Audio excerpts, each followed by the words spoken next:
représente cet exercice que nous conduisons ensemble. Madame la directrice de la protection judiciaire de la jeunesse, et vous avez aussi, en particulier pour votre implication, notamment puisque nous travaillons, le ministère de la Justice travaille régulièrement, les juridictions aussi, bien sûr, avec l'association de refuge, dont nous apprécions la qualité du travail, de l'accompagnement, de l'accueil qui est réservé, y compris à des jeunes qui sont pris en charge par la justice. Je suis heureuse d'être là parce que cet exercice a un sens extrêmement élevé pour moi. D'abord, je veux saluer les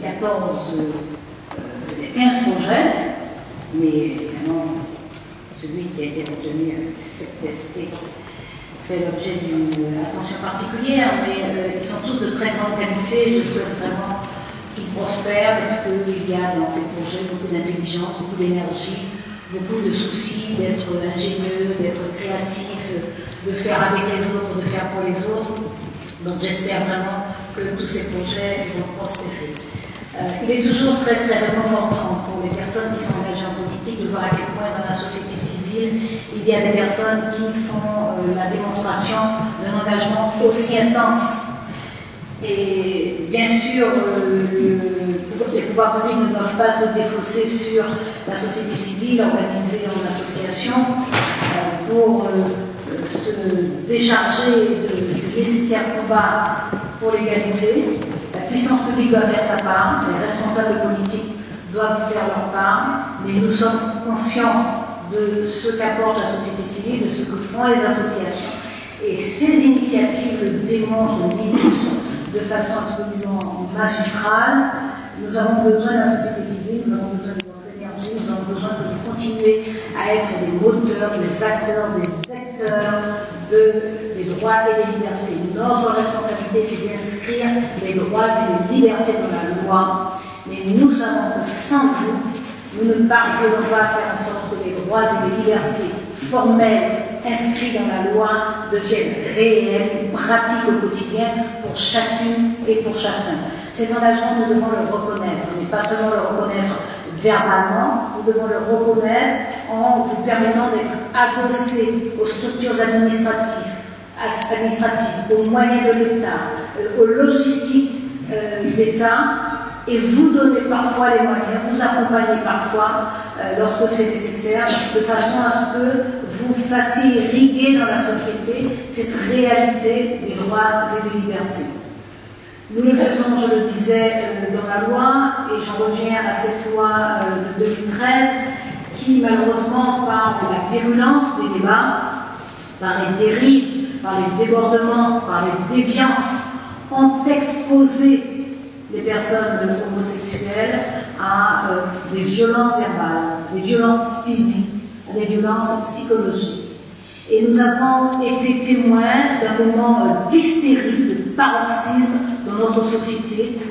Vous pensiez sans doute comme moi que cette espèce de hargne, que cette espèce de mesquinerie méchante, vengeresse, on sait de quoi d'ailleurs, cette espèce de méchanceté presque à l'état pur, parce qu'il n'y a pas de raison, parce qu'il n'y a pas de motif, parce qu'il n'y a pas d'emprise, parce qu'il n'y a rien qui justifie cette méchanceté. Nous ne pensions pas qu'elle existait encore, qu'elle traversait encore des esprits, qu'elle traversait encore notre société. Nous avons été témoins de ça, témoins éberlués dans un premier temps, des témoins combatifs. Chacune, chacun à sa place, nous avons été des témoins combatifs, et nous nous sommes promis, même sans mots, même sans nous le dire, même sans nous voir, nous nous sommes promis de transformer la société et de faire en sorte que ce spectacle lamentable auquel nous avons assisté ne soit juste plus possible dans cette société. Et nous allons nous battre, pied à pied, jour après jour, minute après minute, nous allons nous battre pour que ce spectacle-là ne soit plus possible dans cette société. Donc nous allons continuer. Ces personnes ont été fortement exposées. Il faut continuer à les protéger. À les protéger jusqu'à ce que, dans l'esprit le plus arriéré qui puisse exister dans ce pays, on prenne acte, même si on ne comprend pas, on prenne acte que nous sommes tous égaux, que nous sommes juste tous égaux, et que personne n'a le droit sur personne d'autre, et que personne n'a le droit de dire « je te tolère dans la société, je ne te tolère pas dans la société ». Voilà. Donc nous allons continuer à nous battre ici. Nous allons nous en donner les moyens. Nous allons mettre à la disposition de la société les moyens nécessaires pour ça. Je vais moi-même porter un texte de loi sur l'action de groupe. L'action de groupe qui est une procédure civile qui permettra aux personnes victimes de discrimination de s'associer et de procéder, de saisir la justice ensemble. Parce que lorsqu'on est victime d'une discrimination, quelle qu'en soit la nature, quelle qu'elle soit, on est affaibli. Psychologiquement, on est affaibli. Et on l'a bien vu pendant les débats, à quel point des personnes qui déjà ont des difficultés à trouver leur place dans la société, parce que la société n'est pas bienveillante, elle n'est pas disposée à les accueillir, elle ne les reconnaît pas, elle n'accepte pas l'indifférence qu'elle doit porter sur leurs différences. Nous avons vu qu'il est déjà difficile d'être accepté dans la société lorsqu'en plus on reçoit de plein fouet une injure, une agression verbale ou physique, une pression psychologique. On est évidemment plus vulnérable. Et le fait de pouvoir s'associer, se regrouper pour saisir la justice, ça permet d'échapper à cette vulnérabilité. Ça permet d'échapper à cet affaiblissement provisoire. Ça permet d'échapper aussi, disons-le, au sentiment de honte. Parce que ce qui est terrifiant dans les discriminations et les agressions, c'est que souvent la victime culpabilise. C'est que souvent la victime prend sur elle la honte que devrait éprouver, que devrait ressentir l'agresseur. Donc en se mettant ensemble, il sera possible d'agir ensemble et de faire la justice passer et respecter le droit. Et nous allons réserver une place particulière aux associations, parce que nous en connaissons le dynamisme.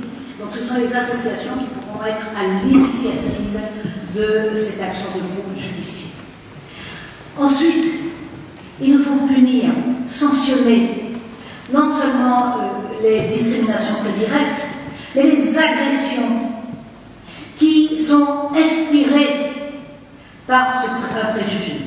Et c'est pour ça que vous savez que dans le cadre de la grande cause nationale déclarée par le président de la République contre le racisme, l'antisémitisme et toutes les discriminations, nous allons faire du racisme, l'antisémitisme et des discriminations sexistes, homophobes, handiphobes, des conditions de circonstances aggravantes, générales, qui va s'appliquer à toutes les agressions.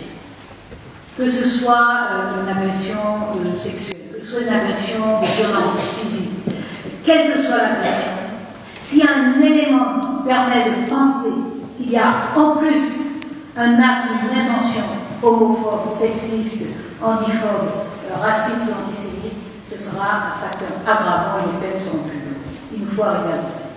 Concernant les personnes transgenres, il y a des personnes, alors c'est un combat plus difficile, parce qu'il a moins de visibilité dans la société. Et nous voyons bien à quel point, moi je travaille depuis 1 an et demi au moins d'un an, et je vois bien à quel point il est difficile de faire percevoir la nécessité d'assurer l'égalité pour ces personnes. Je suis en train de finaliser une circulaire qui sera diffusée au parquet généraux et au parquet, et qui indiquera que parce que j'ai été saisie par des personnes transgenres qui sont confrontées à ces difficultés, que lorsque ces personnes ont donc changé de genre, que le changement de prénom soit porté sur tous les actes d'état civil, sur l'acte de mariage, sur les actes de naissance des enfants, et qu'un nouveau livret de famille leur soit délivré. Parce qu'il est intolérable qu'après un parcours difficile, parce qu'on connaît les étapes, après un parcours difficile, un aboutissement judiciaire, que ces personnes soient encore confrontées à des vicissitudes administratives. C'est juste intolérable.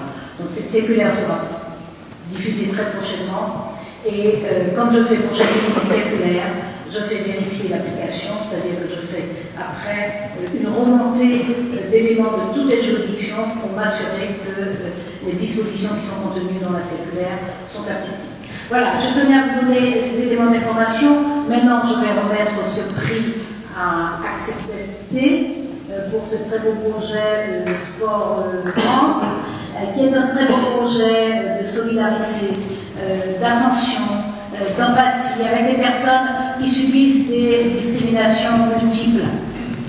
Et le fait d'avoir pensé au sport comme lieu d'échange, de contact et de partage est une très très belle idée. Pour ces personnes qui souvent elles-mêmes sont confrontées à des tas de fragilités civiles, sociales, économiques, sanitaires, il y a là, dans ce projet, une démarche qui est extrêmement stimulante. En plus, le fait de l'accompagner d'un reportage photographique et d'un projet documentaire, ça permettra, avec cette intention d'exposition de documentaire, non seulement de faire des choses pour les personnes concernées, mais de le partager avec l'ensemble du pays, parce qu'il est important que nous marchions ensemble vers l'égalité totale. C'est ensemble que nous allons y parvenir. Il n'y a pas une communauté de personnes qui se battent pour leurs droits, il y a la société tout entière qui évolue, qui progresse et qui s'élève lorsqu'elle reconnaît les droits de chaque citoyen.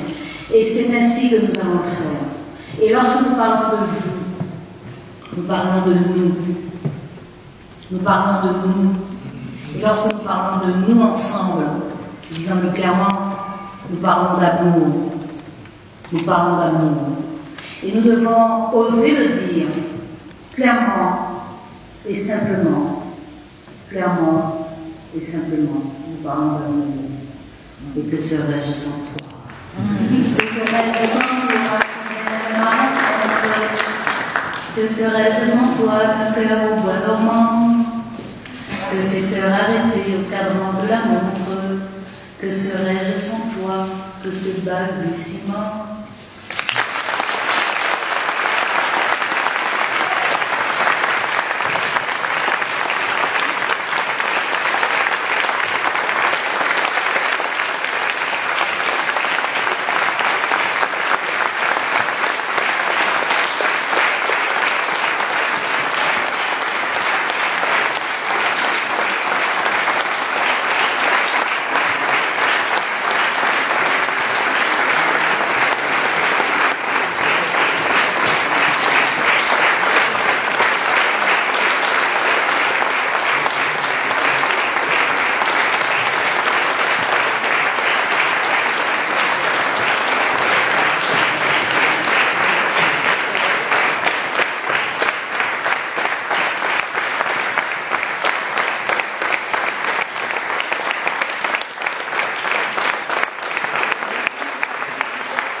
À mon tour, Madame le maire, Monsieur le maire des élus, Monsieur le jury, quelle émotion pour moi et pour mon association, ce que je représente de recevoir ce prix, et ceci par vous, Madame la ministre. Car lorsqu'on connaît la force de votre engagement, nous savons aujourd'hui que nous ne sommes plus seuls. Depuis la création de notre association en 2010, le sport a été intégré dans nos statuts comme un outil de lutte contre les stéréotypes et les discriminations transphobes et sexistes. Vous pouvez sûrement imaginer qu'il y a trop peu de personnes trans qui débarquent dans un centre sportif au public du 18e arrondissement de Paris. Ça se remarque. Eh bien, je vous rassure, c'est bien ça que nous voulons, ne plus être invisibles. Et pourtant, ça reste difficile d'oublier certains regards, certaines attitudes, certaines remarques.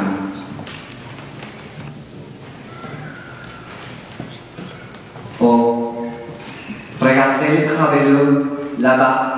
Et vous sortez d'où? Du bois de Boulogne. Et tout ça accompagné des jets de cailloux et d'insultes. Si aujourd'hui, dans ces lieux que nous fréquentons depuis 4 ans, les mauvais regards se sont transformés en bonjour, les plus gros du travail restent à faire. Car la transphobie du quotidien et la transphobie institutionnelle est présente partout. En 2014, nous avons enfin réussi à obtenir un créneau horaire pour la piscine. D'après nos premiers questionnaires d'évaluation, nous avons constaté que certaines personnes trans s'étaient privées d'aller à la piscine pendant plus de 30 ans. Et on s'en doute que pour la plupart des sports, c'est la même problématique. On n'aurait jamais pu concrétiser ce projet et sport trans citoyenneté sans la collaboration des actions